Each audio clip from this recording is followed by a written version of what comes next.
Hello and welcome to Listen and Be Heard. My name is Martha Senator. I have a special show for you today in every way, with welcome and welcoming women's voices in conversation with Tony Robles. We have a Manang in Manilatown, Shirley Ancheta, and Evelina Galang, author of the newly released collection of short stories, When the Hibiscus Falls. Also, we'll have a spoken word tribute to John Coltrane following his birthday. And stay tuned until the end, when during DJ Jeannie Hopper's spoken word set, you will hear On Aging by Dr. Maya Angelou from the music and spoken word album Caged Bird Songs, produced by her grandson Colin. First, we'll hear some poetry from Shirley Ancheta, followed by her conversation with Tony Robles. Please stay tuned. Living it is loving it. Living it is sewing a coat, investing each stitch with magic, creating a unique design, putting it on and wearing it the rest of your life. Living it is knowing that what you see, what you hear is tangible. It's being a rock in the river and being the river too. It's hearing, you'll never be able to do that. Living it is knowing you will do it. It's speaking the unspoken. It's thinking the unthinkable. It's doing the unexpected. It's quitting. The union leader in this strike was Rufo Cañete. And I tried to get it the hopeful part of the strike, because with this strike, they did lose. But I wanted to get them at a point where they still had that hope. Strike Salinas, 1933. The town is named for a river. The river is hidden beneath sand and silt, with salt marshes where it meets the sea. It is September, and the leaves of the cottonwood are almost golden in a cold light. Not far from the river, in the labor camp named Green Gold for the lettuce we harvest, even the fighting cocks pecking their corn seem bright bronze in a tame light. It is 1933. Our wages have been cut from 35 cents an hour to 20. We are Filipino and hard to manage because we say strike in the language they taught us. Down the road, vigilantes piss in the ditches. A car is on fire, but that is not the lesson. It is meant to distract us. They splash gasoline on the bunkhouses and chicken coops. Flames burn the buildings to the ground. We inhale the smoke of 100 sacks of rice put aside for the strike. They thought our hunger would make us quiet. Like birds, we send ourselves into the night, the color of stars soon to fall. Our leader is in jail. We continue to strike. For months, we buried our hunger with edible weeds we pulled from the ditches. When we nod to our empty hands, and in later days when you look for us, absent in books, abandoned by history, someone will be holding a dark fire, someone will be writing us out. Our eyes search out those who left, those who stayed. At the end of the fields is the edge of America. We were held by a word. We stand in the light of the clear blaze, in a moment of all possibilities, nodding to ourselves as if you had found us. This is Listen and Be Heard Radio. My name is Tony Robles, and this is WPVM, the voice of Asheville, and that voice can be heard all over the world online at WPVMFM.org. I was recently in San Francisco, and I saw a lot of good friends, a lot of writer friends, a lot of poet friends and artists. And our guest this afternoon is one of those close friends. She is how could I describe her? She's a fantastic artist, a wonderful poet. Shirley Ancheta co-edited the poetry anthology Without Names, which was a seminal publication from Kearney Street Workshop in San Francisco, one of the first such collections by Filipino-American poets.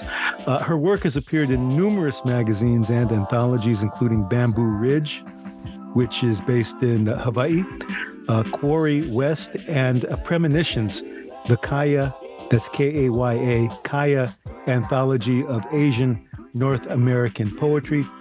She worked actually as a English lab instructor and tutor at Cabrillo College, so she has plenty of teaching experience. Shirley, welcome to Listen and Be Heard Radio. How are you today? Good, Tony. Good to be with you. Hello, North Carolina. Wonderful to see you too. Well, we saw each other, not too long ago, just a few weeks ago, in San Francisco at the Manilatown Center, and you shared some very powerful poetry that we're going to be featuring later on in our program. I wanted to talk. Well, there's a lot to talk about, but I really kind of want to start off with a sense of place. Now you're from Watsonville, California, which is a farming community. Can you talk a bit about that? Because I know that's very, very important and how it relates to your poetry. And perhaps you can even speak on your parents. I think your father, came over from Hawaii before moving to Watsonville. Is that correct? Yeah. So my dad came over around 26, 27. He went to Hawaii. He came with a bunch of his first cousins, and they were all the eldest of their families. And they ended up in Kauai. I think a couple ended up in Maui and some of the other islands. So he was from the northern part of the Philippines. And then during the war, then he went to the mainland. And World War II, he ended up in the Navy, then Nagoya, and then Japan, and then the Philippines, where he met my mother.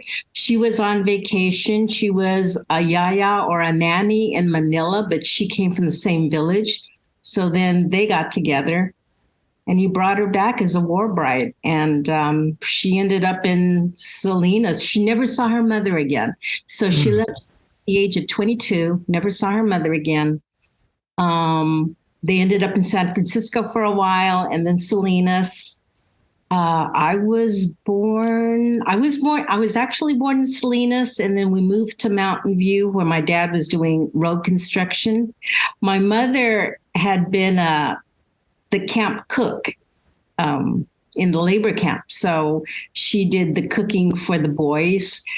She always said, well, if she made pork, they wanted fish. If she made fish, they wanted fish. You could never please those men. But later on, she ended up, Watsonville is located in the Central Coast, the Monterey Bay of part of California. So we were within, we were close to San Francisco. I would say a lot of the camps that we visited were usually in Salinas or Santa Cruz, and that was Brussels sprouts, lettuce, asparagus, that type of thing. So that's the town I was from. A few Filipinos didn't know that they were Filipinos back then. Yes. I grew up with that. With that sensibility. Mm-hmm. But I think that's what propelled me and Jeff, my late husband, Jeff Tagami, to get out of town and to be with the Kearney Street writers in San Francisco, because we wanted to be with the movement, and the movement was happening, and we didn't want it to happen without us. Mm-hmm. So a movement of consciousness, because, many of our people, they don't have a sense of who they are, and they look at themselves as if they were Anglo, but they're not. And it comes to a surprise to them when they realize that they're not. And, I guess it's through the poetry and through our art that we were, compelled to articulate that. We're inching up on Filipino American History Month, which we celebrate in October. And so much of what you just talked about your parents, really articulates our history, because our history goes back to the labor. It goes back to the cheap labor that the plantations needed in Hawaii and other places. And they brought over our elders to work those plantations. And I know that your life is rich with those stories. Can you talk about how that kind of shaped you as a poet, and your late husband as well? Because, both you and him have a similar background. I guess, parents were both in the farm labor movement. We're farm laborers, correct? Right, and Jeff's history goes back even. And excuse me, if I can just add, your late husband Jeff Tagami, the late poet and late author. Your late husband. Right, so his family goes back even further. I mean, he could trace his back to his great grandparents who were part of the Katipunan in the Philippines. And then later on, let's see, his mother was the child of Francisco Verona, who was sent from the Philippines to Hawaii to check on the, oh my God. I'm sorry. You know what's happening is that there's a lot of smoke coming into this part of California, and I tried to keep the windows closed today. Sorry, Tony. No, it's okay. So we're getting a lot of the smoke from Northern California, and it's kind of coming into the house, and it's outside. But today it's supposed to be better than it's been the past couple of days. But getting back to Jeff's family, yeah, that family goes back a long ways, from 1912. And I'm sure your family, how far back does your family go? 1923, at least in San Francisco. But my grandfather was in Hawaii around the same time as yours, as your father, probably. I think maybe 1920, maybe even earlier than that. Do you know what island he was on? I don't. But I think, getting back to how that impacts our literature is that, we didn't really have a literary history here, or at least we didn't. If we did have it, we weren't aware of it, and we saw the need to have a literary history, because Walter Mosley said, if you don't exist in the fiction of your culture, you don't exist at all, right? But not only that, but as far as the Asian American movement in general, we needed a literary canon. We needed a literary history and practitioners to articulate that. Can you talk about that as a Filipino or Filipino American, as it relates to, Asian American literature? So, I mean, I think for many of us, we look to the Native Americans and we look to the African Americans to see how they were dealing with the dominant world, like Langston Hughes, so Leslie Soko, just to try and fix, since they had experienced it for many more years than we had. For Native Americans, that was, the dominant race, manifest destiny, and then the slave thing, 400 years of that. So they were the first responders, right? And so we came in on that back end of them. And those were the people that we looked up to see how they had handled it, how they had responded to racism and social injustice. At the time, I think I was I felt like I was influenced by Janice Mercatani, by Lost in Inada. Those were the first Asians to come out. Mm-hmm. Maxine Kong Kingston. But as I took more and more Asian American classes at SF State, then we had to go into Suisse and Farr and who was it who wrote Fifth Chinese Daughter or 10th Chinese Daughter. It was interesting to see the evolution of the Asian American writing. We were just coming to grips with our history since a lot of it hadn't been researched or written. And so, in fact, the poem that I will read later, Strike 1933, that wasn't, you couldn't find that anywhere. So that story actually came from my godfather when I asked him about the strikes that he had witnessed in Salinas. Mm-hmm. There's a resurgence in wanting to know about that. There's a project right now in Watsonville called Watsonville is in the Heart, right. A reclamation of that history, that rich history, the history that's really been silenced. And, if not for our poets and our writers, those stories wouldn't have been told. There was a very, very haunting poem by your late husband, Jeff Tagami, a poem called Tobera, which actually the Watsonville is in the Heart project right now. It's actually called the Tobera Project, in honor of a Filipino worker. I guess it was in the 1930s, sometime in the early days, who was killed. His name was Fermin Tobera, and your husband's poem was so haunting.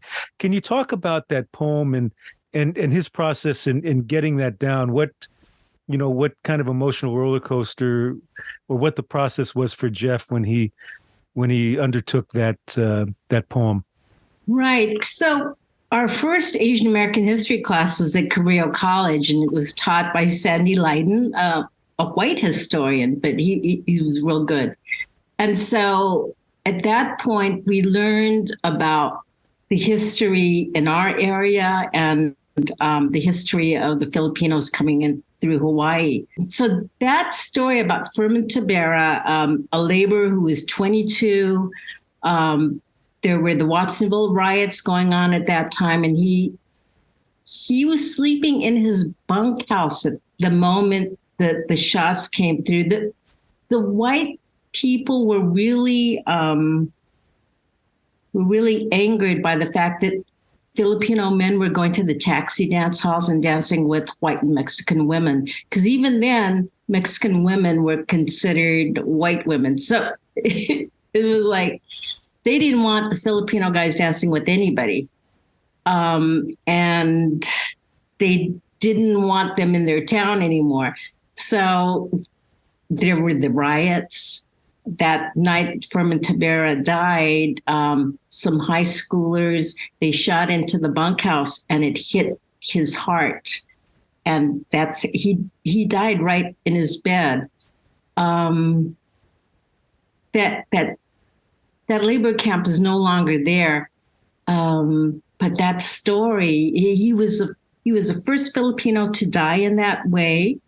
And so it was when his body was sent back to the Philippines, they had a national humiliation day in memory. Yeah, I think it was the National Day of Shame. I think they called it, right? Yeah, National Day of Shame.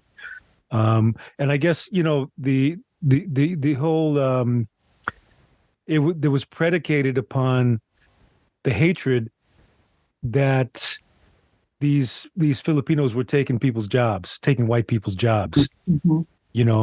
And you had signs on the different establishments saying, "But positively no Filipinos allowed," or "No right. no Filipinos, no dogs allowed," stuff like that. The farm laborers in your work, the ones that you honor and the ones that Jeff honored, it's a different generation from the post 1965 immigrants that came here later on when Kennedy relaxed the immigration rules. as to how many immigrants from different countries were going to be allowed in. Do you see any differences really with the literature of folks of that generation or of that experience? And if so, do you have a kinship? Because it is a different experience. The later immigrants, as opposed to the ones who came early and worked the farms. Right, because you'd have to go through this timeline. So you have Carlos Bolosan, who wrote America's in the Heart, and you have a few short story writers. Then you've got your Uncle Al, and a lot of the Kearney Street workshop writers, and Jeff and me included, and people who were associated with the I Hotel. And we were just getting to know our history. And I say for anybody who's writing, you should know your history, right? And so you should, even if you're Obama, right? He might be Black from Africa, but he still must probably know the African-American history, the 400 years of slavery. So I would say with the newcomers who come, they have to reach that acknowledgement of the people who paved their way so that they could have whatever they have now, the freedom to write about what they want to write about. Everyone needs that sensibility, and they need to know where they come from. And to go deep, you need to know your history. You have to, I think it takes a lifetime, Tony, to get to the point in your writing process where you finally say, okay, I've arrived, I'm home. You're home here, you're home with your history, you know where you're from, but then you know who you are as a human being too, right? And you know you're part of this world because by that time you've learned about social injustice and racism. And if you come from America, you know the history of people of color. So you want to write poetry that's beyond identity poetry. Mm-hmm. You want to write poetry with craft. You want, and you need to go to a deep place. And in order to do that, everything has to melt together. And with the understanding that, yes, we're all tethered to this world. We're tethered to this body. But the struggles we share, other people and across the globe, across the ocean, might be going through the same thing, but in a different way. Yes. Well, that brings me to another question here, because I'm glad you brought that up, that we have to get beyond, strictly identity, because identity, while it's important, we do occupy different personas. We're not just one singular voice. We possess a myriad of contradictions and emotions and things like that. But I wanted to get your feelings on, appropriation, because that's one thing that people bring up. I'm part of a writing group page on Facebook, and people post questions about craft and other things. And, this notion of appropriation came up. It was a white writer wanting to write a story about an Indonesian woman and wanted to know if that was appropriate or if that was appropriation, And I don't know. What's your take on that? Because, there's a lot of different levels on that.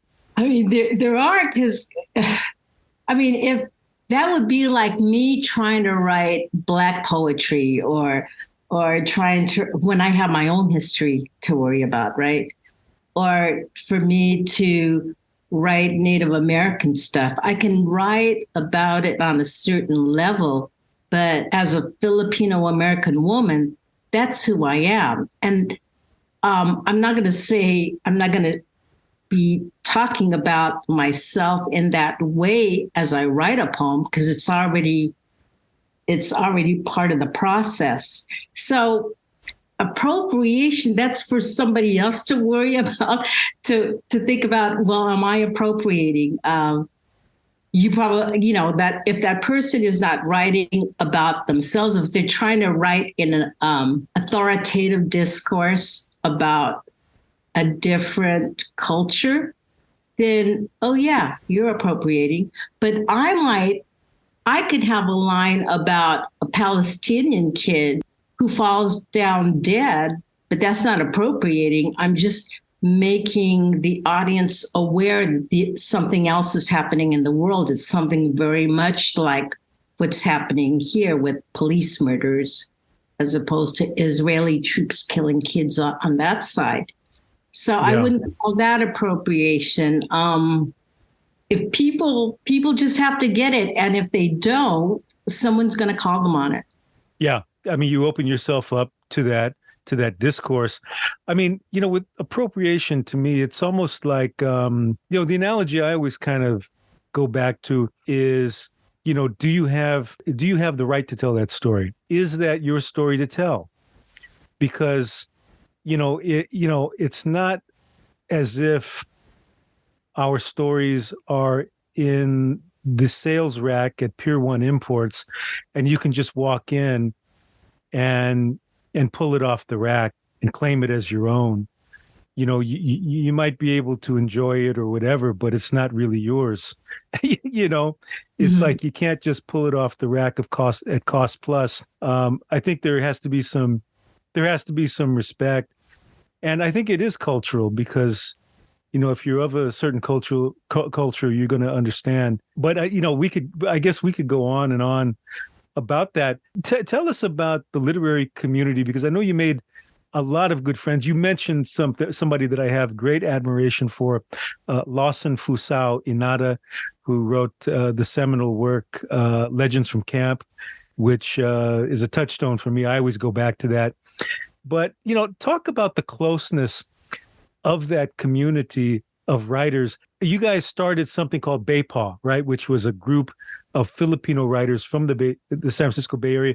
Can you talk about how that was formed and why you formed it, and what the camaraderie was like, and what the process of creating was like in that group? We were an offshoot of Kearney Street Workshop, and can you just explain to our WPVM listeners here in Asheville who may not be familiar with Kearney Street Workshop, what Kearney Street Workshop was and why it was important and still is important? Okay. So Kearney Street Workshop was located in the basement of the International Hotel in San Francisco. And it was a group of visual artists, musicians, writers who had gotten together as a result of this resurgence or the formation of the Asian Americans who were part of the San Francisco State ethnic studies strikes and all of those things that were converging together at the time, civil rights. It was just a very thriving art collective and with a political background to it.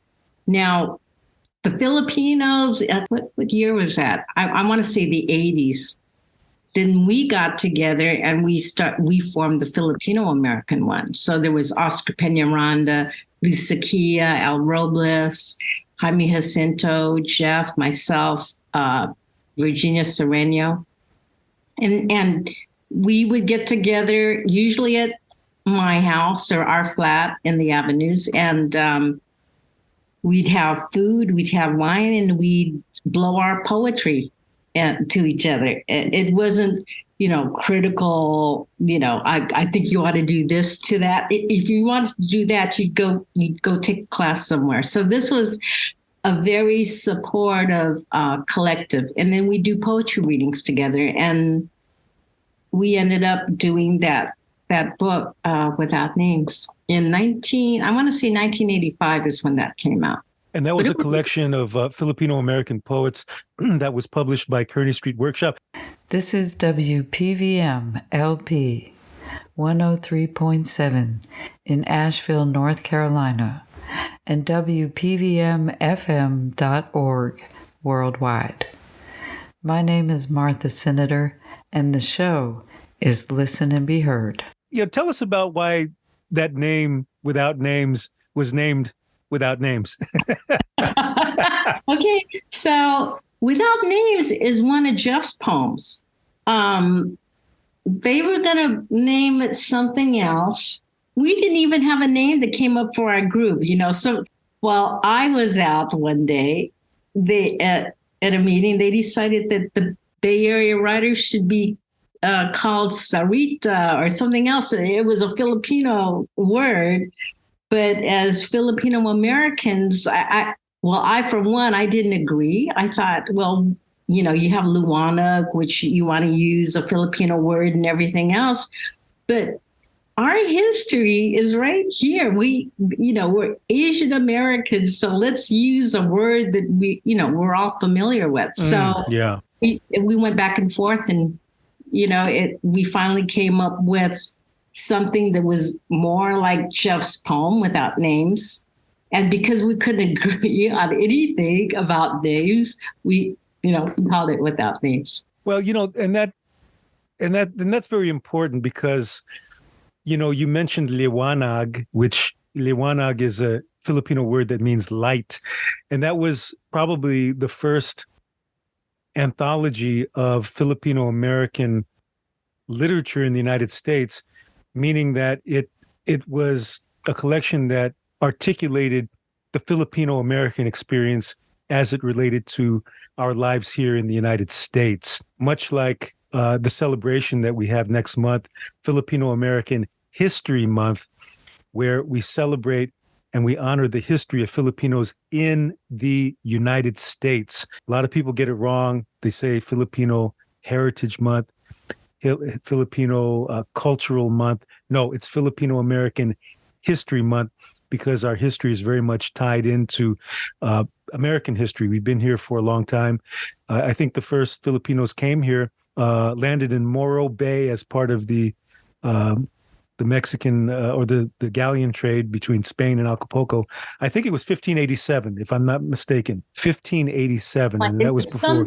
Sometime before the Mayflower. That was before the Mayflower, and there were a lot of those trips that came before the Mayflower. Many ships, many Filipinos. And there was the New Orleans people who jumped the galleons, right? Yeah. And you know what? There's actually a Filipino professor in New Orleans or in Louisiana, just wrote a book about that. We're going to try to get him on our program sometime soon. What advice would you give an older person that maybe wants to write a memoir, or a younger person, somebody that might be a little shy or unsure of themselves, but deep down really wants to articulate themselves in the written word? And for you being, having been a tutor and a teacher, what kind of advice, piece of advice would you give a person like that? Through the medium of doing memoirs? Or any writing at all. Oh, okay. It's to know where you're from. Get that straight first. Know your landscape, know the history of the people surrounding you. Like this is Ohlone country. Who are the indigenous people where you're at? Cherokee. Okay. So begin there and just keep moving up and know the history of everybody, right? African American, Chicano, whatever that is, because all of those spirits occupy your brain and your sensibilities. And once you get that straight, it's like, don't be afraid to just go for it. But it's know your craft, get the craft part together so that it goes beyond that identity thing and it goes beyond the predictable. Everybody's got a story and all those stories are great. It's like creating a jazz composition. It might be the same melody and you might be alluding to an old melody when you're improvising, but you got another way of telling it. And the only way you can do it like that and be your own is to build on that craft and know that you're saying it in a different kind of way and you're making it new. Because our language, English language, is more subjective, I would say. I don't know too many other languages, but it's more subjective, and we're caught by that language, and we have to deal and negotiate within that language and make it new and make it good and make it a piece that we want to go back to. We just don't want to read a poem once and say, okay, I read that. You want to be able to go back to it. So if your first draft isn't what you want it to be, there's always tomorrow to make a new draft. And it's the continuity. It doesn't have to be, because we're not writing for fame. We're not writing to be published or to win a contest. We're writing because it needs to be written, right? And I think that should be the motivating factor. And you have a story that you want to share with everyone. And Toni Morrison says, well, she wrote what she wanted to read that hadn't been, right? So if there's a story inside you, you need to be, if there's a story that you want to read, you have to be the one to write it. I think that was kind of what she was getting at. Shirley, thank you so much for being on our program. It was really wonderful seeing you in San Francisco at the Manilatown Center. For those of you who don't know the Manilatown Center, it's part of what was once the Manilatown neighborhood in San Francisco, where many of the early Filipino immigrants to San Francisco settled. Many of them had lives there. They had businesses there. And there is a Manilatown Center that's there that has programming and really honors that history. And again, as we approach Filipino American History Month, again, Filipino American History Month, that is celebrated in the month of October. There are many, many resources that you can access online to get information about it. There is the Filipino American National Historical Society, FANS, Filipino American National Historical Society. They have a website, and they have all the information about Filipino American History Month. It's been recognized.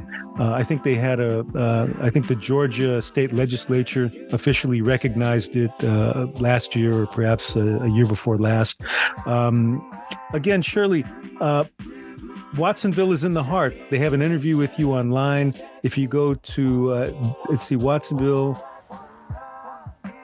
it's wiith.ucsc.edu.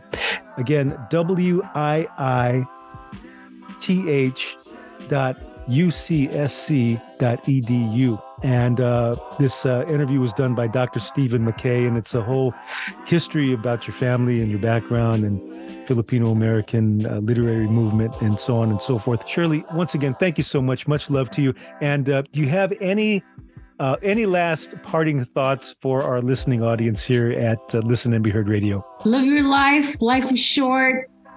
Write things you want to write about, and go to read as many writers as you possibly can. Go to the readings as many as you can, and happy writing. All right. Thanks for having me, Tony. Thank you, Shirley.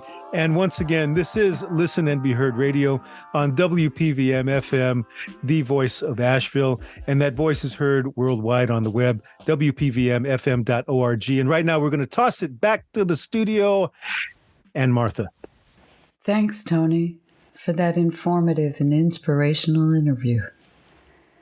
I think that Shirley Ancheta said something very useful that us writers can use when we hear that voice of doubt. You know what I'm talking about. That sometimes keeps us from expressing ourselves fully on the page. Because she was right. The more we know about ourselves, our families, our communities, the more we understand about the formative forces that shaped our own childhoods and not someone else's, the less doubt we will have about the authenticity of the words we put in the wind to be heard by future generations. I have been going through an interesting experience that I kind of think relates to what she said. Sometimes when I get tired and I need to do nothing, I found that watching foreign films and series on Netflix is something that I like to do that is a little more than just a distraction for me for a few hours. I've watched all kinds of narratives with subtitles and no special effects, just stories from all around the world. But at some point, I realized that I was feeling really stimulated when I was hearing, Dutch and Yiddish and some of the languages from my own background. And then I got absorbed in a series from Belgium called Rough Diamonds, or it's set in Belgium. And the Flemish sounded similar to Dutch in many ways. But it's about a Hasidic Jewish family in the diamond business there. And they speak Yiddish among each other, which, to my surprise, I recognized words here and there in Flemish and Yiddish, which I attribute to growing up with my Dutch immigrant mother and my Jewish American grandmother's love for Yiddish sayings. And I found myself repeating some of the words I had heard in my head over the next few days after watching these dramas. And, even though my mother, she never taught me to speak Dutch, and my grandmother, my grandfather, my dad, I don't think they even knew how to speak Yiddish. They certainly never taught me any. But so anyway, the next time I was sitting with the remote, I watched a Dutch movie about World War II. And that's definitely trigger territory for me. I grew up hearing my mother's stories about the occupation when she was a child, and I saw the photos of her half-starved at the end of the war. But as a writer, I'm trying to sit with these stories and not avoid them and reflect on how they shaped and formed me. And so I watched The Forgotten Battle. And of course I cried. And I was washed with Dutch and German too, which made me remember what it felt like when I was living in Europe and mostly not understanding what people were saying around me and how welcome it was when someone spoke to me in English. And it also made me think of how isolated my mother probably felt joining a Jewish family in America that definitely did not speak Dutch and would have preferred that my father had married a Jewish woman. And how isolated I felt when my father wrote me off like I was dead, which is sort of a Jewish tradition too, of another kind. So what Shirley and Tony were saying kind of makes me see myself not as Dutch from Holland or Jewish by way of Poland and Russia, but as a Calvinist Protestant Dutch immigrant Bronx Jewish American girl who speaks American English and has roots in New York City. And that is a story that I don't think I've read. So this past weekend, I was in Istanbul watching a series called The Club. The city and the cast of characters is a mix of Jews, Arabs, and Greeks, none of whom are particularly religious, but nevertheless they're caught up in the political milieu of the 1950s and 60s and very much identify with their different groups.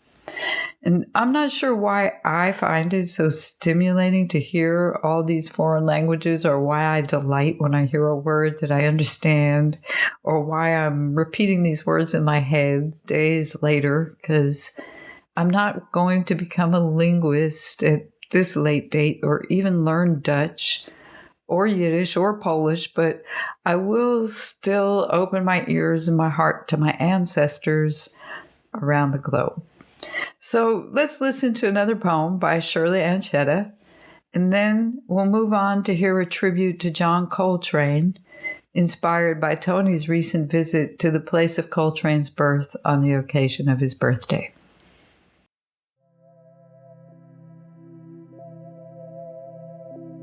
Carabao for Al Robles.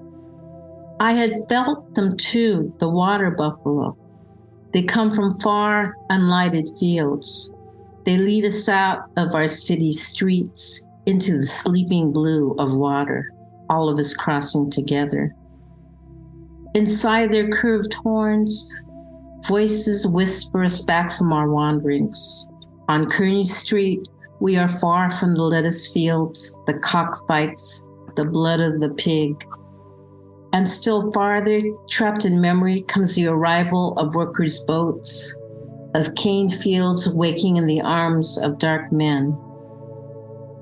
I have not always known their tender presence. In this city cradled by two bridges, the old ones disguised as dog spirits lick the bones we leave for the dead. The wind spins us in this ordinary world until someone nearly broken with desire to be lifted to another country in his heart remembers the feel of the animal's black hair, the slow but powerful Carabao walk. In the dark, they chase us into dream, into wet voices that bathe in the blue night, like the blue awakening of fish.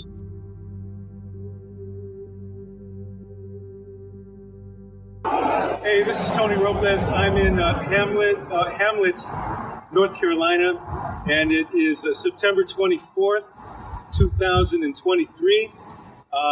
This is the day after the birthday of the great John Coltrane, or Saint John Coltrane, if you're a member of the St. Coltrane Church back home in Frisco, San Francisco, California. I have one of the CDs that my father used to play all the time. It's called My Favorite Things by John Coltrane. And, we want to pay respects and honor to this musical ancestor. And we have Peggy, who's on the camera right now doing the camera work. So if you could just come in real quick, if you could just step in closer. Okay. John Coltrane for Amiri Baraka.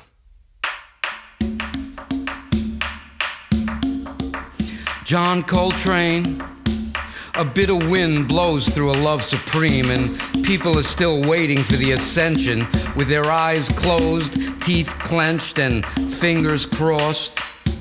John Coltrane, old news is still news. Assassination, integration, racism, large schism. And Africa, is it still in interstellar space? John Coltrane, the cicadas were buried in my head long before I ever heard them. Kennedy, King X. Kennedy, King X. Looking at the moon does not seem so strange. You do, John Coltrane, cause me to go on. Wandering the Sea of Japan in my bare feet does not seem so strange. My language, a thing of the past. The starfish and crab in their own universe. My universe does not seem so strange. I want to talk about you, John Coltrane. John Coltrane. John Coltrane. John Coltrane. John Coltrane. John Coltrane, I have taken the leap with you, though the impression I get as the countdown approaches is that things are still spiraling downward and are not, John Coltrane, made up of three little words. Where is the promise? Is it on Mars, Jupiter, Alabama? Things are not what they used to be, and yet they are, John Coltrane. My grandmother, it was said, sang her own kind of spirituals while working on some underground railroad in a faraway land. Dear Lord, dear John Coltrane, where are our eyes? Can we open them on a moment's notice? Wake up, John Coltrane. It is not we who live this lush life, but life itself, as death and the blues wait impatiently to follow. John Coltrane, What are we waiting for? The consequence of compassion can be nothing more than 3 little words. These 3 little words that too many find so easy to say. Europa, Hollywood, Apple. Do you think we will ever give that space, have that space? Insects, serenity, joy. Are the offerings we make all the wrong kinds, John Coltrane? Were you living in the crescent of the void? Can there really be peace on earth? Do dawn and dusk truly intertwine? The light's way up now, the shadows too, so I guess they do, we do, somewhere down the line. John Coltrane, always exploring new territories. I am there with you. My voice was mumbling about beauty long before my lips ever moved. The world is in revolution, has long been in revolution. We've only to ask the sun. Oh, John Coltrane, I haven't slept again, and I'm sure there are people out there doing the same thing, barely breathing, waiting for the breakfast wagon to arrive.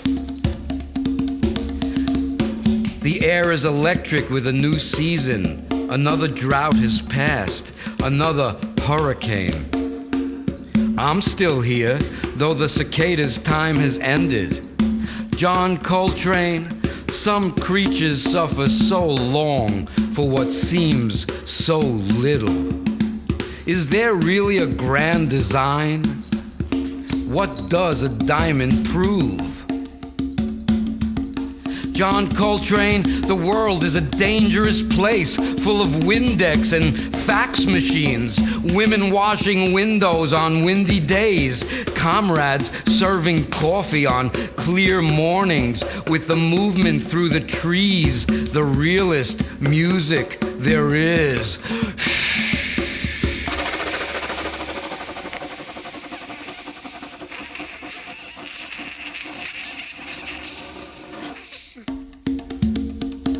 John Coltrane, it's all about good food and press passes. John Coltrane, let's not talk of torture or birdsong, of bondage or passage booked. I'll acknowledge there's hope, John Coltrane, if you play me another solo. Just play me another solo. Play me another solo. Play me another solo. Play me another solo. Play me another solo. Another solo. Another solo. Okay, we're going to do a poem in honor of John Coltrane. And also, this is a poem that actually is connected with my father, because my father used to listen to a lot of John Coltrane's music. He loved him. John Coltrane was a big part of all of our lives. And this is called John Coltrane Sunday Morning. I'm dedicating this to my father and also to Peggy Harris, who has so kindly and graciously showed us around here and told us a little bit about her hometown of Hamlet. And this is a poem. It's called John Coltrane Sunday Morning. My father loved John Coltrane. My father loved Sunday mornings. He would ease into the morning with the yawn of a cat emerging from fog's thick coat. And his albums sat in colorful jackets with pictures and bold letters, and they'd slip, the edges slicing a groove into his fingertips, setting his mind aflutter. It is Sunday in San Francisco. It is Sunday here in Hamlet, North Carolina. Doses of sun and fog make its way into our kitchen pots and pans, and he'd lay that record on the turntable like a tortilla with a side of refried beans. And it's Sunday morning, and the black grooves sweat sounds of creation. Coltrane's horn in tune with a frequency to God, shaping sounds pressed into his image. It's Sunday morning, and the leaves are changing colors, and Coltrane plays as I sit on my porch years later. Leaves leave their branches, floating gently, cutting a groove, landing on my fingertips, lifting my mind into another frequency. It's hard not to mention John Coltrane talking to you. Right.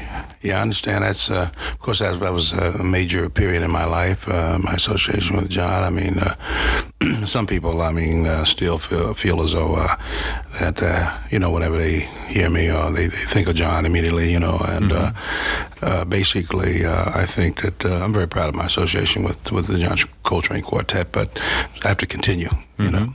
But you had an identifiable style. It didn't sound like all the other piano players at that time. You had tremendous technical facility, obviously, but there was something about the intervals you played, I suppose, right, that just jumped out. Right. How did you develop that intervallic sense at such an early age? What did you do? Well, it's really funny because I was hearing different harmonically when I was very young. It's really funny, I can't really explain it because I was say, for instance, I was drawn to different types of composers. For instance, I liked Debussy and I liked Stravinsky's music and a lot of Ravel, different types of music. I think that I think before I had a chance to really allow this sound to come out, I think that I just like hearing different intervals and different voicings, and I was very fortunate. I had the pleasure of meeting and hanging out with Bud Powell, sort of. I was so young, but we used to follow him around. Is that right? And try to get him to play, So I was inspired a lot by Bud, but I think that whatever I try to tell young musicians is that the sound is within you, that you have to develop what's in you. You have an identification, in terms of sound within yourself. It's just a matter of finding it. I think that's what it is. I don't know. I think the fact that being with John and him allowing you to be yourself. I mean, he wasn't the type of person that was would be categorized as a dictator in terms of do this, do that. The other thing too, of course, is that you would play long with John Coltrane. I heard Elvin tell a story recently about a matinee that the band once played, where it was one song for a 3-hour matinee. And if you're playing that long, you're going to have to dig deep and develop your ability to sustain, and your style, I think, might come along faster. I think that what happened is that the standard that was set in that band you had to meet. The thing is, I at first I sort of resented sitting up there and strolling, what we call strolling, which is allowing John and Elvin and Jimmy, to do whatever they had to do to develop something, and to just sit there and play for a while, a few questions, and allow them to have it. And when John suggested it one time, I sort of said, well, why should I sit here and do nothing? But then I realized it was a blessing in a way, because it didn't make sense for me to play like for 2 hours. Comping, it wasn't necessary, and it really gave it a lot of contrast dynamically by me restraining for a while. Okay, so we're in Hamlet, North Carolina, and we're approaching the John Coltrane mural. What were you saying? And this is Peggy Harris. You were born and raised in Hamlet, right? Yes. And why don't we go ahead and take a walk? What were you saying about the legends? About the legends, the legends that came through here in Hamlet, North Carolina. You really pay respect and you really pay homage to them, because they are the greatest, the one that ever walked through Richmond County. Yeah. And so they deserve the respect and the dignity that life that they portrayed for them and for us. Well, I know that John Coltrane was born maybe 1929? I mean, God, it doesn't seem that long when you think about it, but time goes by and look how beautiful. Oh, let's see here. Oh, wow. Oh, Ms. Harris, you're right. This is beautiful. Yes. This is WPVM LP 103.7 in Asheville, North Carolina, and WPVMFM.org worldwide. My name is Martha Senator, and the show is Listen and Be Heard. I think music is an instrument.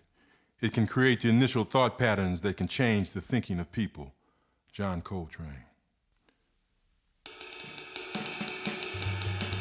John Coltrane is freed by a liberated spirit from the shackles of form. John Coltrane is freed by a liberated spirit from the shackles of form. John Coltrane is freed by a liberated spirit from the shackles of form. Expanding beyond the boundaries. Blow away decay. Stale forms collide with freshness. Patterns of life woven into the tapestry of meaning. Ears chewing mind food. John Coltrane is a freed by a liberated spirit from the shackles of form. John Coltrane is a freed by a liberated spirit from the shackles of form. John Coltrane is a freed by a liberated spirit from the shackles of form. Life coming out of a saxophone. Dookie and rainbows, raining, diamond water, emerald jade, the lemongrass, silver the wind, jasmine, silver the wind, jasmine, a flower in the moon's nappy hair, our God lives in the people and the stars swirling, Dookie and rainbows, gangster rainbows, rebel rainbows, coming out the lips of a horn's heart, raging rainbows, inspires higher, ears lick the airways, sensitive airways, searching airways for truth, eyes peering into life, seeking justice, hands able and ready to serve a righteous cause. Music, all is music. Music, life is music. Music, all is music. Music, life is music. The Most High is nameless and faceless and whole, beyond time, filling space completely. Our bodies holding breath, to learn to harmonize with the changes, to strengthen ourselves into polished beings, to carry the song more perfectly, to beautify movement, speech, and thought, to watch our hands gather scars, to discover the beauty carved in silence, to feel our eyes growing deeper, to experience the spasm of uncontrollable laughter, to watch our children sleep in peace, to struggle to understand our mate, to learn the secrets of night, to embrace the magic of morning, to paint our cheeks with tears, to study herbs and stars, to turn our ears away from the devil singing punk rock with a turd stuck in his throat. Music, all is music. Music, life is music. Music, all is music. Music, life is music. The music eaters releasing through the bloodstream of the wind, probing the globe. Hear this polyrhythmic logic. Priests slinging tone color with principle. Scientists swirling song with reverence, pouring beauty into our timelessness. City babies born in the space age. Urban babies born in a rat maze. Be careful when you sing your song, for they are lawful in this land. C sharp, be natural. C sharp, be natural.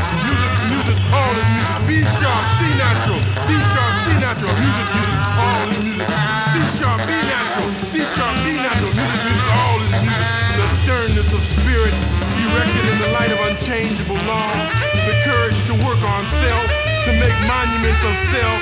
Silk and gut songs bubbling from the diaphragm. Communities of consciousness, world music. Soothsayers, scattered landscapes, wailing, hidden places. Circles burst, listen hard to origins lullaby. Celestial solos, sailing, galactic wailing. Smoke a Rooney, bebop, finger pop. From the top, anti-mental slavey choir. Avant-garde, beyond guard, to extinguish the self in the golden cinders of sun in the air of smiles. Hit this hard with a sledgehammer. It will not be moved.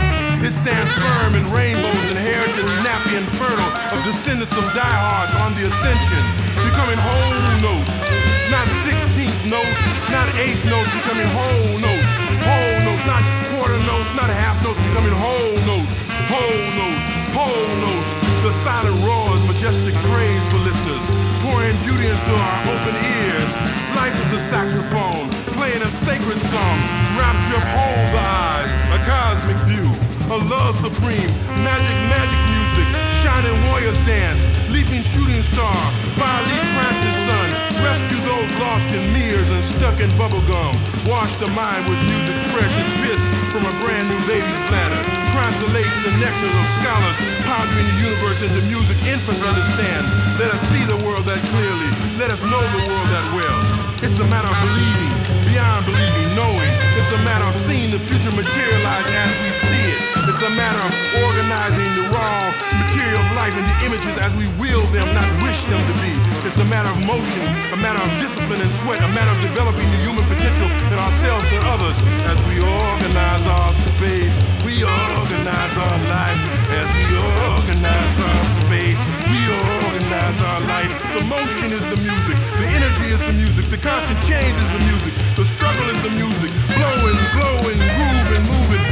expressions, impressions, pointing to a higher place.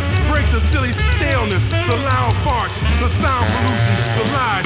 Bust the rat's eardrums. If you can't sing,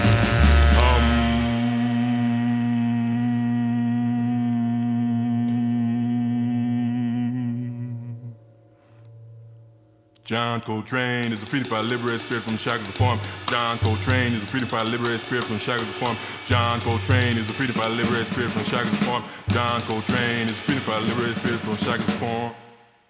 This is WPVM Radio. My name is Martha Senator, and the show is Listen and Be Heard.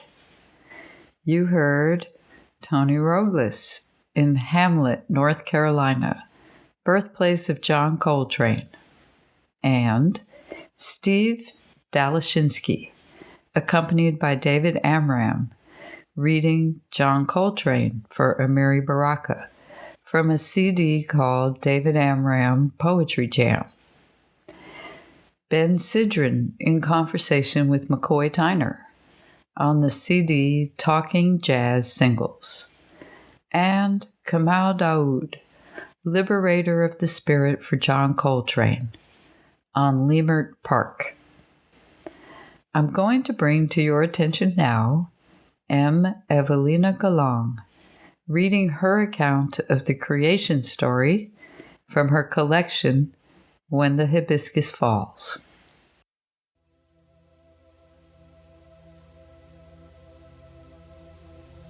Strength is the woman. No one ever gets a story right. Malakas and I lived in the hollow of a bamboo reed. We were lost, tangled up in a thicket of long, thin shoots when a bagyo, heavy with rain and wind, swept us away. The islands were just forming. There was nothing but sea and sky, and these bamboo stalks knocking into one another like tribal drums.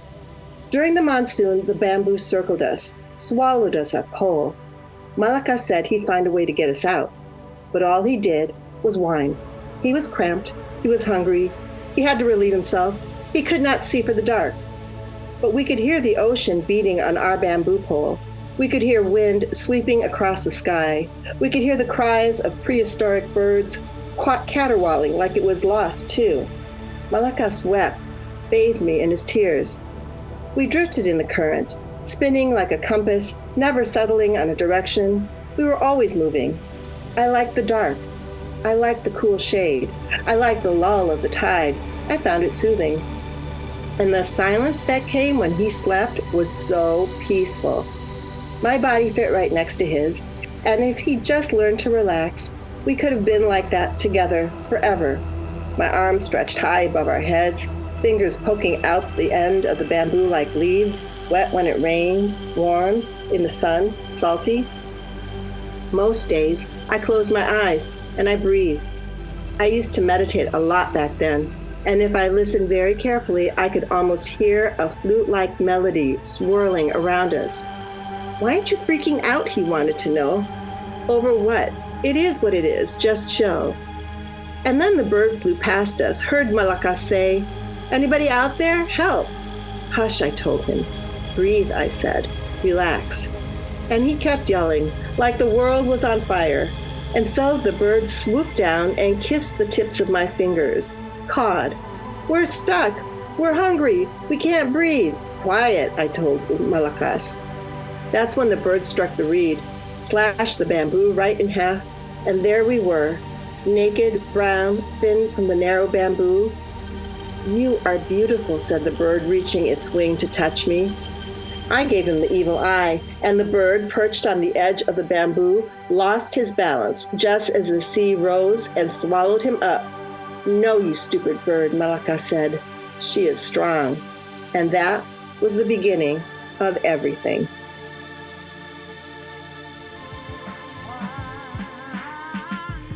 Hey, what's up, everybody? This is Tony Robles. Welcome to Listen and Be Heard Radio on WPVM FM, the voice of Asheville. And you can get us online, WPVMFM.org.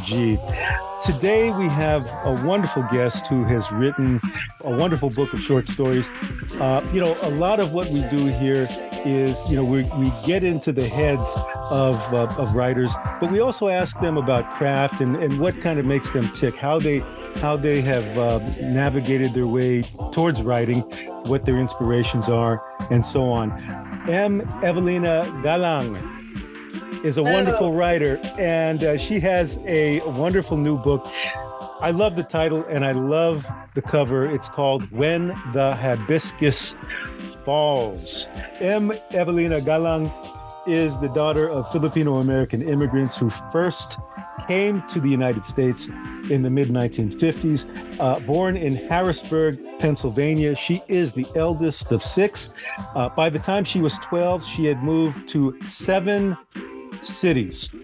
Okay, that's a lot of moving. 7 cities before her family settled in Milwaukee, Wisconsin. She is the author of 2 novels, 2 story collections, and a work of nonfiction, and is the editor of Screaming Monkeys, Critiques of Asian American Images. And she draws from the stories she grew up on and the research from a Fulbright Senior Scholar Award, as well as numerous grants and fellowships from the University of Miami, which she calls home. Evelina, welcome to Listen and Be Heard Radio. Hey, thank you so much for having me. Thank you so much for reading that obligatory bio. Well, we all, have our roots, and we have places that we're from. And you have a very, very interesting background. When I was at Vermont College of Fine Arts, I got my MFA there. Brian Leung, the novelist, was one of my advisors. And we had to come up with a reading list, my own personal reading list. He says, you have to read Evelina Galang. Please just get one of her books. So I said, well, yeah, for sure. And the typhoon is a hurricane. I think that's the name of it, right? Or the hurricane is a typhoon? The typhoon is a hurricane, which is a story in When the Hibiscus Falls. That's right. Yeah. And that was the book that, that was the story that I read. And I want to start off just by asking you, your book, this wonderful collection here, When the Hibiscus Falls, a collection of short stories. It deals with many different themes, obligation, silence, shame, among many others. I wanted to ask you, how biographical are the stories in this collection? Oh, that's a good question. I think, I had a teacher once who said that good fiction is part memory, mm-hmm. But also part imagination. And then it kind of takes off from there. So for me, a lot of those stories are rooted in, I think, some kind of an experience or something I witnessed living in all those different places, always rooted in the Filipino community, maybe a couple of visits home to the Philippines with family, things I'd seen. And then really just that is the seed. And I have to, disclaim, none of it is true. And yet all of it is true. Yeah, one of the advisors at Vermont was saying that, fiction is not reality, it's heightened reality. Mm-hmm. And that, in our quest to get as close to verisimilitude as possible, that sometimes we forget that. You mentioned family, and I know family is very important in your work. I know that, your father passed away, and he was very important, a very important source of inspiration. Can you talk about your parents? I know that they had immigrated, I guess you had said in the 1950s, they had come from the Philippines. Talk about them and the influence that they've had on your work, because we actually had Oliver De La Paz as a guest, and he described his work insofar as how it relates to his father. He described it as a monument. He's leaving a monument behind for his kids to know who their father was. So talk about your parents. Yeah. Well, my parents, so my dad was a physician, and he had come to Milwaukee to do his residency there. That's what he was doing. He had not yet met my mother. My mom also came about around the same time in the late 50s, and she was at Marquette University in the English department there. She's getting her master's in literature. And he from the hospital side of it, and she there at Marquette. were invited to do the very, very first Filipino culture night at Marquette. So that's how they got to know each other. They met one another. They got to know each other. They started off right away. I mean, there were hardly any Filipino men at Marquette. So they went to the hospital to go recruit the doctors. And so my dad was one of those leaders. And, it's so funny. Many, many years later, 40 years later, I went to Marquette to be the keynote speaker at their culture night. Wow. And I got to actually say something so Pinoy. I was like, thank you so much, because without people like you, without programs like you, Marquette, I wouldn't be here tonight. And my parents were sitting in the audience. And I said, no, seriously, without you, I would not be here tonight, because that's how they met, But my dad was very much a storyteller. He liked to sit at the table and tell stories about things that went on back home when he was a boy. He was a boy during World War II and out in the provinces of Pampanga, Macabebe. And he was kind of like a Huck Finn of sorts, always getting into trouble, always getting lost, always going fishing when he was supposed to be in school. So there's a lot of those kinds of stories that he told us at home. Meanwhile, my mom was always reading to us, right? So I had this beautiful kind of, my experience was this beautiful experience of both reading and oral storytelling that always came together in our household. And this sense of longing that was created for us, I think. I was born in the United States, and my extended family was there in between Manila and Pampanga. And there was always these stories about these cousins and these huge households. And I think that part of the reason for the stories for me is, one is recording some of the things that I'd heard and some of those kind of visceral memories. I think that I think I could say that a lot of these visceral memories of either Manila or Pampanga or, because now I've been there as an adult, I've been there quite a bit in search of these moments that my father and my mother would talk about, right, are a part of the work that I do. But in part, when you think about, you're talking about Oliver and that monument, it's now I have several nephews and nieces who are second generation American born and who are also mixed, right? So they're not they've got other ethnicities and cultures and stories within their own blood. There's kind of a gap in that legacy and handing down story, tradition, culture, that kind of thing. And they're hungry for it. My nieces are so very hungry for it. So I find some of the stories that I have been working on all these years are in part to kind of feed me and my hunger and longing for that culture, that desire to connect back to the Philippines, but also it's a way of sharing the stories with my nephews and nieces as they move further away from the islands, so to speak. That's very interesting that you said that, your mother was, into, I guess, the written word, and your father was more of an oral. So both of those, how they kind of bounce off each other, kind of calibrated its way into you, where that kind of was a launch pad for your own storytelling. That's just very interesting. And the fact that they met at a Filipino culture, and they met at a PCN in the 50s. I mean, can you believe it? Yeah, who knew that there was a piece? I mean, for our WPVM listeners that aren't aware of this, the different Filipino organizations at different universities across the country that have significant a Filipino student body will often have this thing called the PCN, or Philippine Cultural Night, where, dancing, communal get together, singing, and it's become kind of a part of our culture over here. Being a writer myself, I believe that we're often told that writers are looking for a singular voice. We're looking for our voice. We want to find our voice, but in reality, at least for me, I don't think we have one singular voice. I think we have a collection of personas. Because we have the Evelina that's an auntie, a tita, a daughter, a writer, all these different things. Now you've moved around a lot while growing up. talk about that movement from place to place and the impact that it has on your writing insofar as perhaps the different personas that you occupy as a storyteller. Right.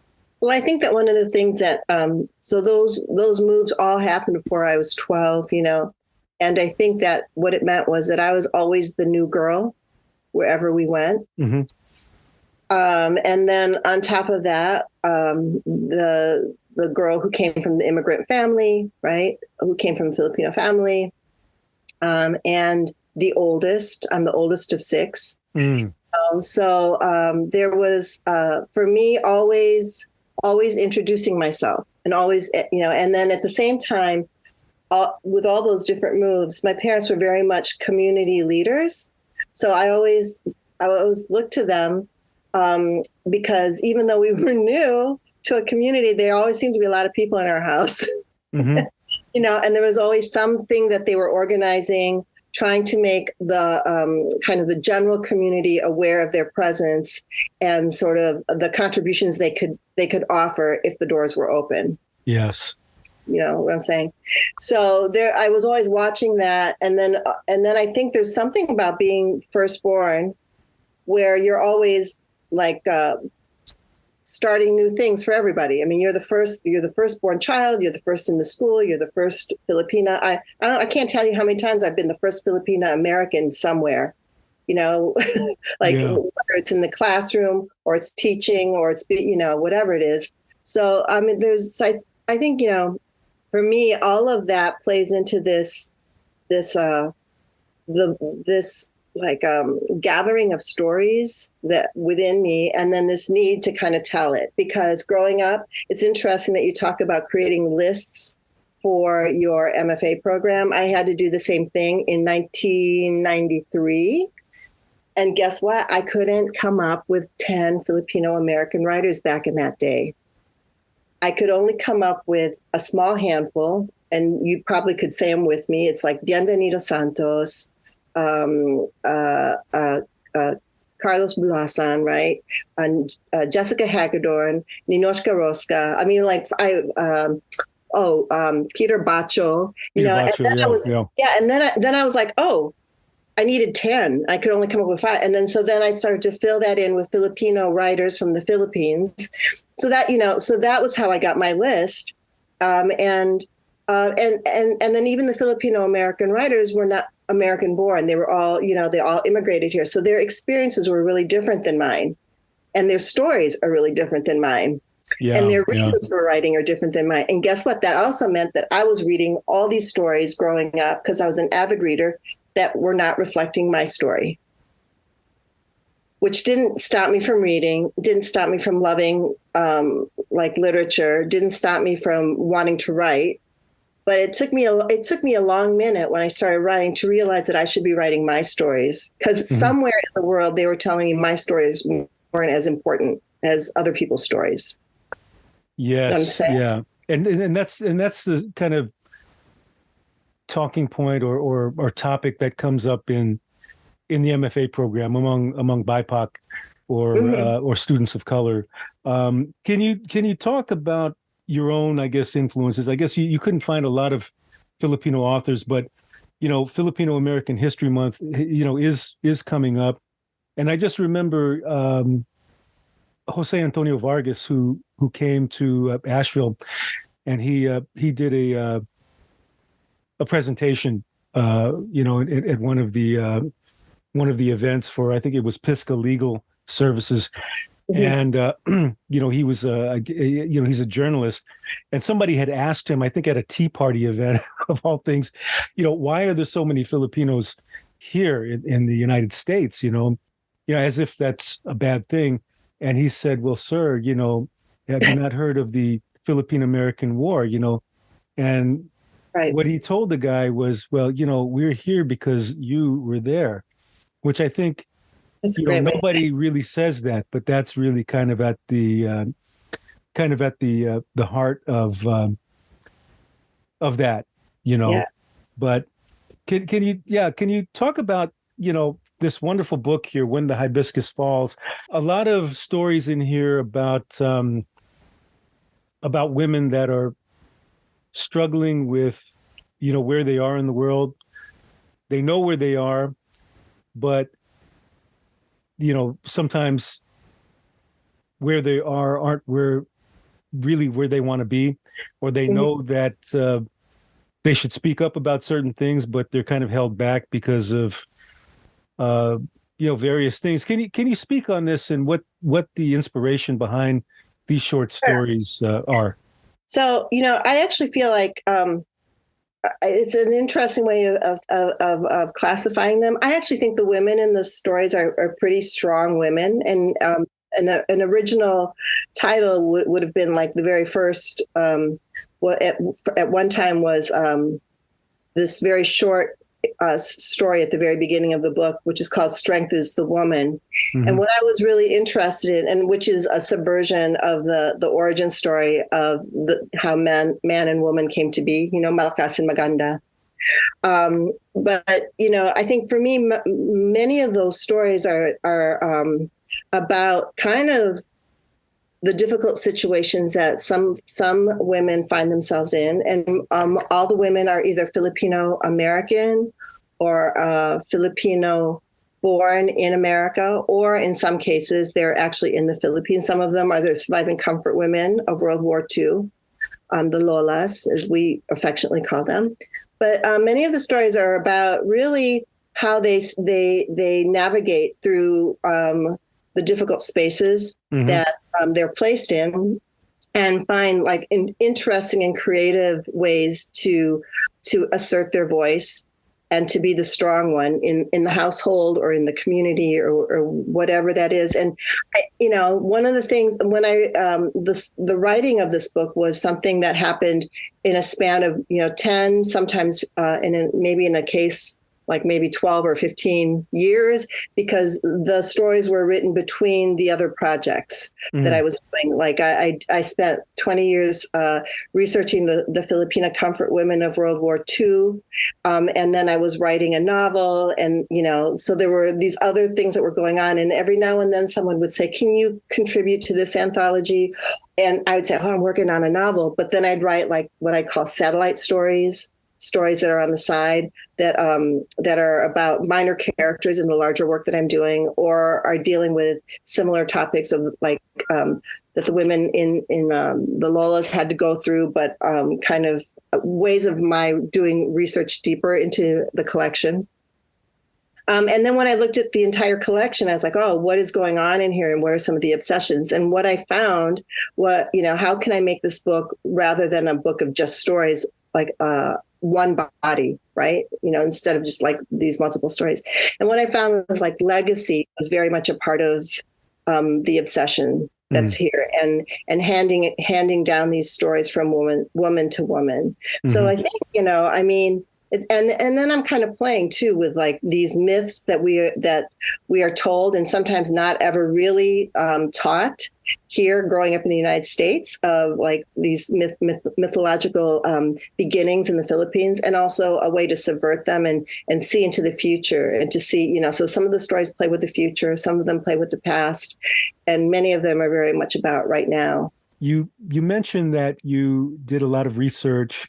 For those of us that are listening that, might want to start a project that might be daunting because of the research that might entail, can you, speak on, from your own experience, what the research was like and how you handled it?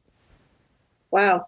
Well, in this particular case, when I first started in the early 90s, looking at the survivors. So in case your listeners don't know, comfort women, hardly anyone doesn't know now, but during World War II, the Japanese military took more than, we're thinking, 400,000 women and girls and put them into military sex slave camps wherever they occupied during World War II. So numerous nations. In the Philippines, we think about 1,000. So when I first heard about that, I wanted to know about the women themselves. And all I found was like maybe one book written by a man, George Hicks. I think it was called Comfort Woman. And it was about all these stats but it didn't have a single picture. It didn't have a single name. It didn't have any kind of experiential, like any testimonials of what the women went through. And that's really what was interesting to me, was like trying to find out the story of the women. So I think, I actually started with nothing, just like that one book. And it really just took like researching little bit by little bit and finding out who else was interested. Perla Bugan, in the Bay Area, who was a choreographer. She had done some initial work with a dance that she had choreographed called Bamboo Women. So I kind of went to her and I listened to her. I listened to the testimony of Lola Amonita, who is the music that she danced to at a conference I saw in Minnesota. And then I got connected to some of the women, the organizers in the Philippines, who knew some of the comfort women through Ninochka Rosca and Gabriela in New York. So I had some people in New York kind of pointing me towards the Philippines. And it was like little bit by little bit. And I want to say, if you're starting a huge project like this, not to be daunted by what seems like doors closing, especially if it's a passionate project. It's like, for me, this project was a passion project. Once I started to hear about it, I couldn't stop looking for like information, looking for the women. And so, I mean, I could go on and on. It was 20 years. That's great. That's great advice. And, thank you for sharing that. We actually interviewed Betty Ann Carino, who did a book recently called With Every Ounce of Courage. It was about her mother and her role during World War II as a part of the underground resistance. And, much the same, going and doing research and looking at old newspapers and things like that, and finally able to put together a wonderful book. Again, WPVM FM listeners of Listen and Be Heard Radio, Evelina Galang, a wonderful book of short stories, When the Hibiscus Falls, by Coffee House Press. And before we wrap up, I want to ask you two more questions that might not necessarily be related to books or writing, but if we were to look in your CD rack, what are some of the things we're going to find?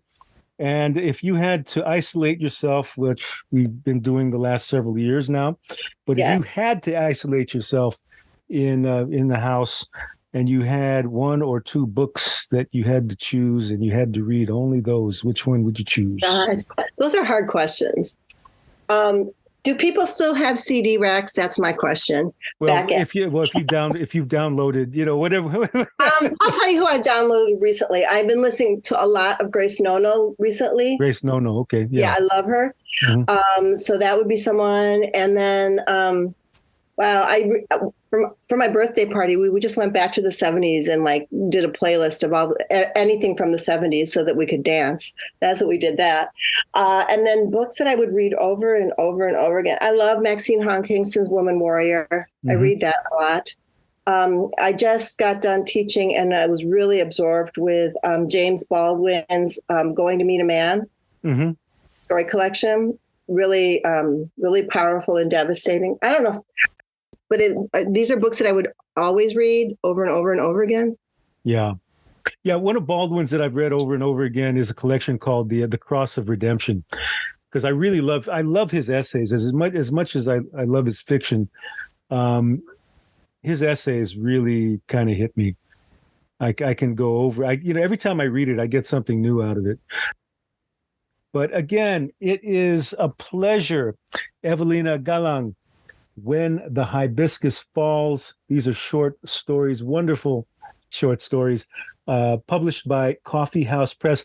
Evelina, for people that want to read more of your work and find out more about you and some of the events, are you on a book tour for this book right now? I just wrapped up my book tour. I've been on tour since June 13th, and last week I finished up in Chicago at Women and Children First. I've been having a blast going from city to city. Fantastic. The community. Yeah. And for people that want to know more about you and your work, how could they go about doing that? You can, I have a website, and it's my name, evelinagalang.com, and there's a lot of stuff on there, or I'm on Insta, and I'm just sort of everywhere that way, or come to the University of Miami and come study in our creative writing program. Fantastic. Again, Evelina, thank you so much. Evelina Galang, that's spelled Galang. Look her up on the internet. When the Hibiscus Falls, her brand new collection of short stories. Again, this is Tony Robles, and you are listening to Listen and Be Heard Radio on WPVM FM, the voice of Asheville, and that voice is all over online at WPVMFM.org. And right now we're going to toss it back to the studio. In the beginning was, in the beginning is, in the beginning was the sun, and all was is one. In the beginning we remembered tribal rhythms, moon dancing on skin, alabaster, honey, almond, cocoa brown, sun shining down, hot, heated, healing, sweat on my brow. 'Cause in the beginning I danced in sacred circles with kinfolk and skinfolk, children of the sun, lifting, creating, growing, knowing, hearing them percussions, the soul sound, heartbeat, moving, uplifting into the Afro sun. We, children of the divine, it is our heart that is the light of the world. Dance, children of the sun. 'Cause in the beginning was love, and we remembered sacred sounds, the breath of life, Afro sun, keeper of secrets, Afro sun, mother of wisdom, Afro sun, teacher of miracles, Afro sun, creator of life, Afro sun. You be, I be, we be the Afro sun. Live free in the Afro sun. Be free in the Afro sun. In the Afro sun. In the Afro sun. In the Afro sun. Dance, children of the sun.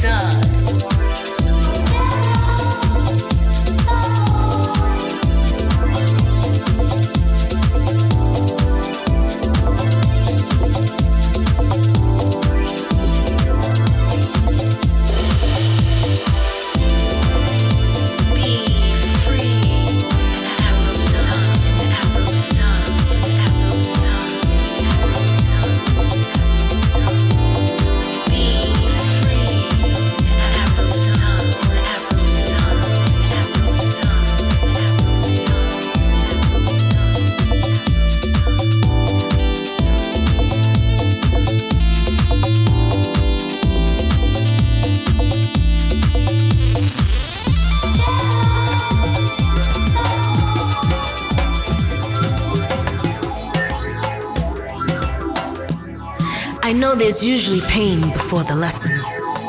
Epiphanies are little gifts from God just before the blessing. I know that most human beings just want to know they matter. I know that some are so busy fearing death without fully comprehending life. I know it's the smallest acts of kindness that can evoke tears of gratitude. I know there's no better feeling than a heartfelt hug. I know that once someone loses love for you, it will never ever be the same no matter what you do. I know that death can change you forever. I know it's at your worst that you will know who's really by your side. I know that you can actually see love in a person's eyes. I know that epiphanies are as beautiful as a sunrise. I know that a mother's love is the truest love you'll ever find. Life is full of epiphanies. We just have to listen. And I know that sometimes the answer comes before the question. I know that you can be everything to everyone and nothing to that someone.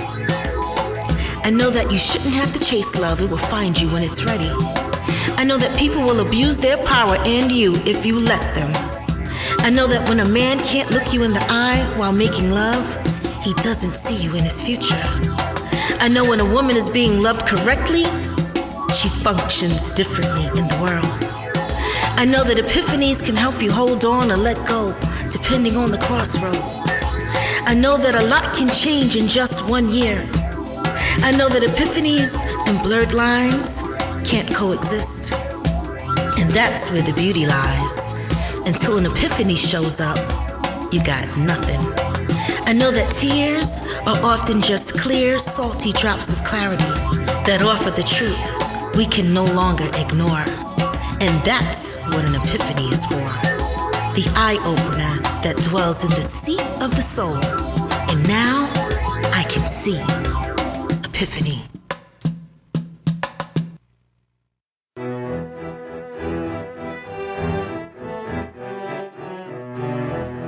On aging.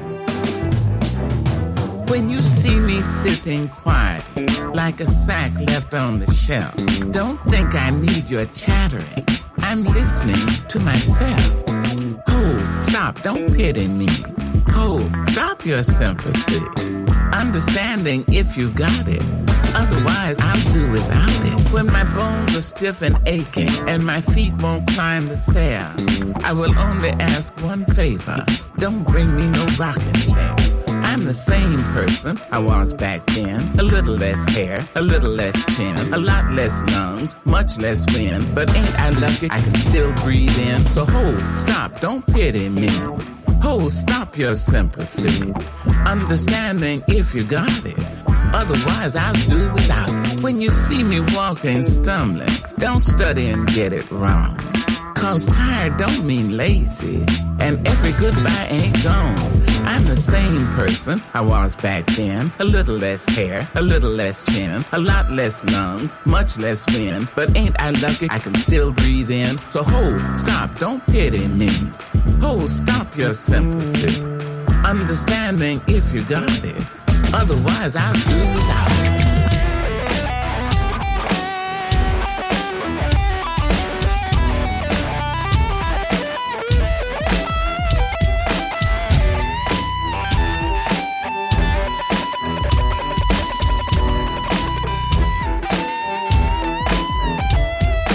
Same person I was back then. A little less hair, a little less chin, a lot less lungs, much less wind. But ain't I lucky I can still breathe in? I'm the same person. I'm the same person.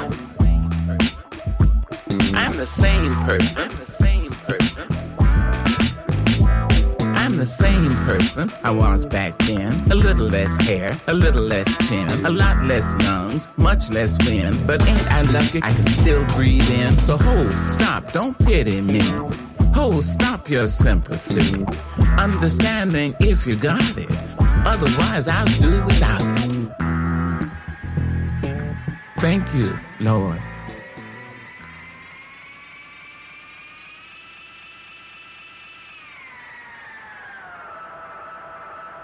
I see you.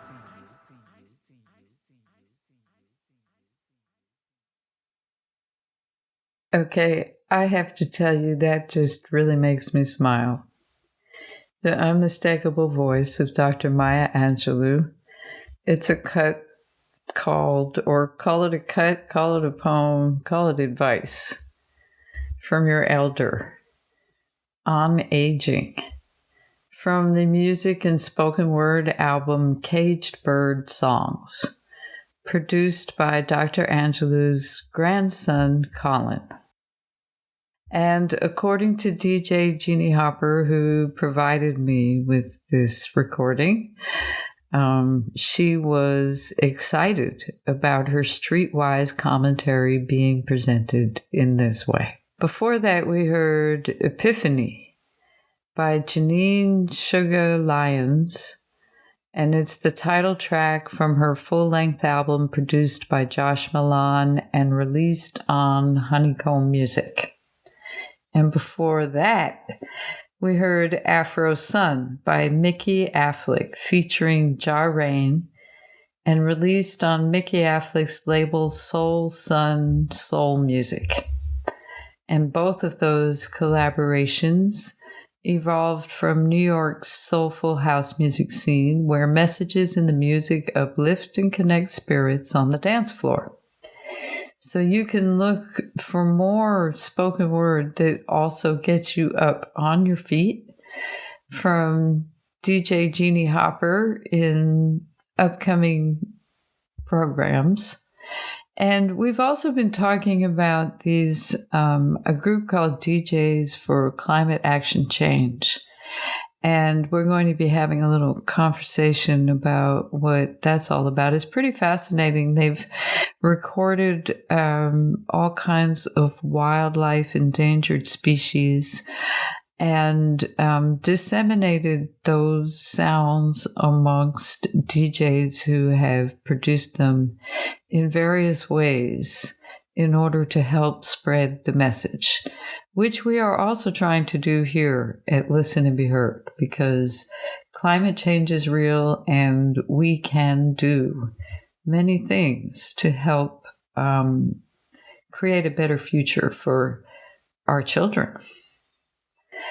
And we heard before all of that, Tony Robles interviewing Evelina Galang. And I really loved her retelling of the creation myth that's in her book, When the Hibiscus Falls. It makes me want to get her book and read some more of those stories. But a couple of months ago, Tony did an interview that's on a video somewhere at listenandbeheard.net with some art that depicts the creation stories she refers to. When he visited with Edwin Lozada, who's the executive director of the Philippine American Writers and Artists. And he's standing in front of that art and explaining the Philippine creation story of the first man and woman. So Malacus is the first man who was created, and Maganda the first woman, and they both came out of the bamboo, and the bird known as Sari Manuk is part of the story. So if you want to hear more of all of that, you can go to listenandbeheard.net and just search Edwin Lozada, and you will come up with him telling you the more traditional version of the story. And it's interesting also that the subject of Filipina comfort women came up this week, just after I played the archival interview with Nora Oakjaw-Keller last week. And Evelina mentions, her difficulty in trying to uncover more information about these women who were spread across different countries and locations and camps, and were of different nationalities as well. And that remains, difficult as these women who were very few who survived. And at this point, even those survivors are extremely elderly at this point, if at all. But we discussed in the archival interview of Nora Oakjaw-Keller her breakthrough novel Comfort Woman, which is about a Korean comfort woman. And the vast majority of them did not survive the camps that they were sent to. Next week, we'll be hearing from Susan Lewis, publisher of Posit, and some of the authors on Red Hawk Publications, which is having a fall book fair at the Catawba County Library. And in upcoming weeks, you can look forward to hearing from the publisher of Willowa Journal and maybe some of the contributors as well. Leslie Ann Brown, author and storyteller, is someone I'm scheduling an interview and storytelling session with. And I'm also talking with Laura Langnick, and Meredith Lee will be doing our fall special on climate change live in the studio. But we're not quite done here today. We're going to listen to just a little more spoken word from David Amram's Poetry Jam.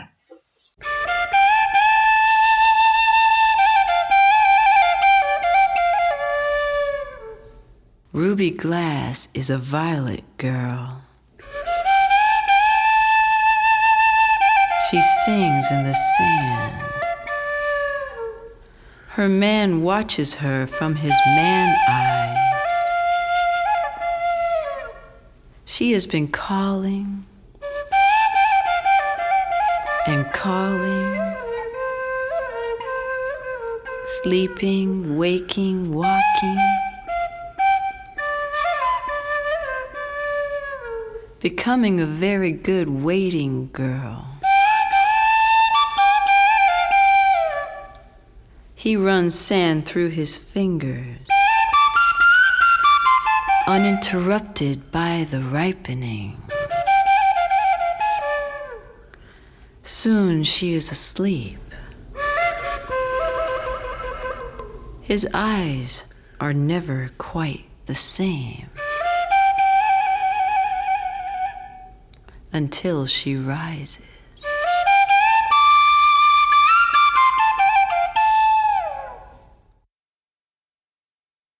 I have heard music.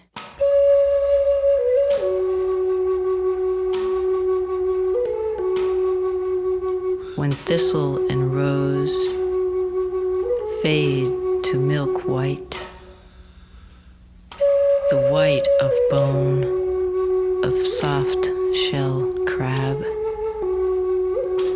white sands fade to morning pale, the smallest firelight out of the gentle singing bird, a miracle of beauty fluttered by and away and away and away. I will not ever forget that I have heard music.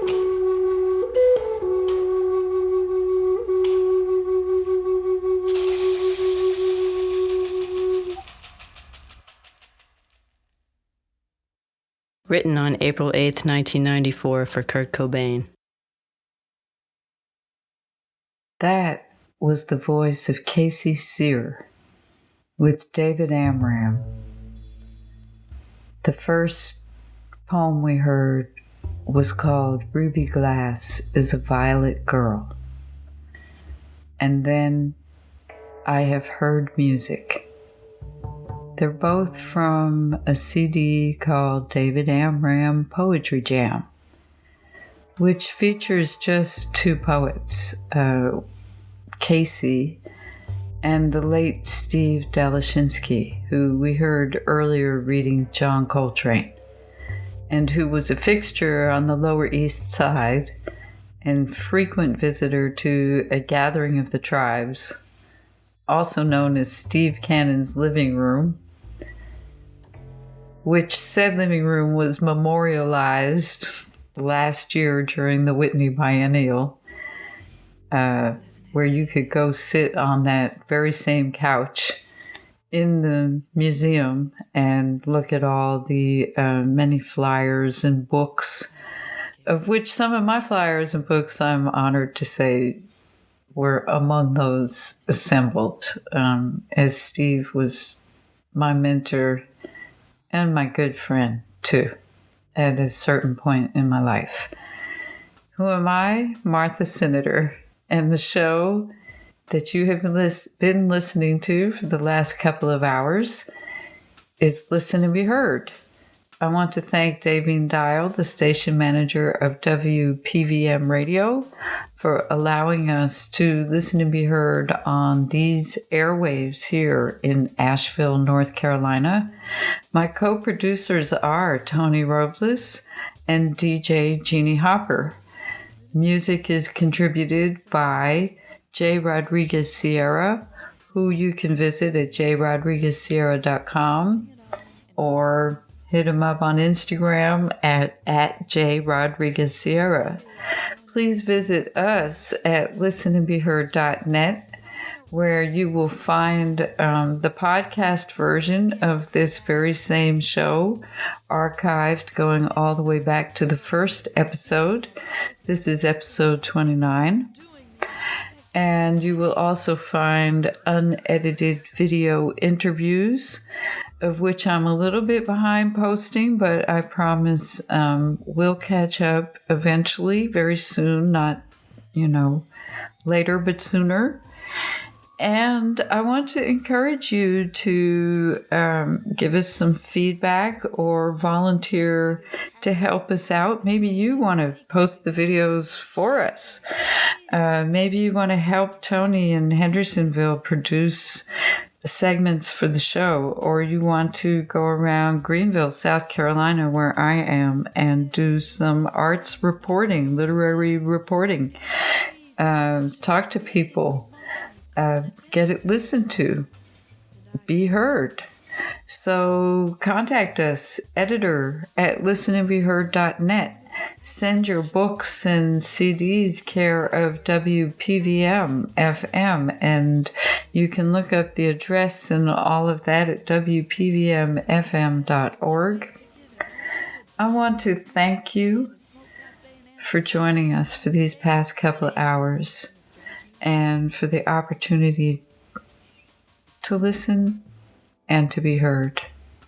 Living it is giving it is having it is taking it is moving it, shaking it, creating it, loving it.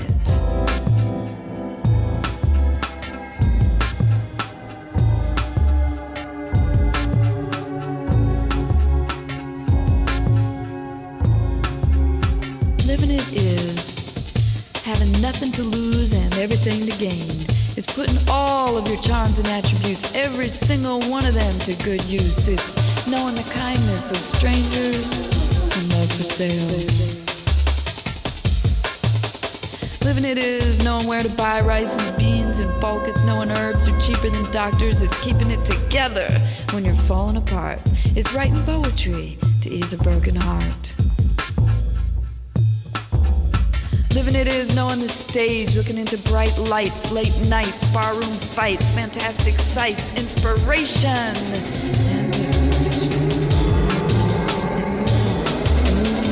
and moving on, and moving on, and moving on, and moving on, and moving on, and moving on, and moving on, and moving on.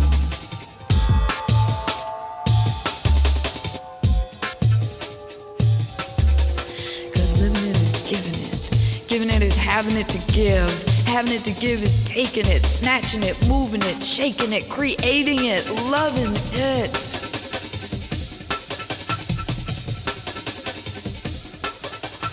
Living it is being responsible for your own groove. It's playing on street corners.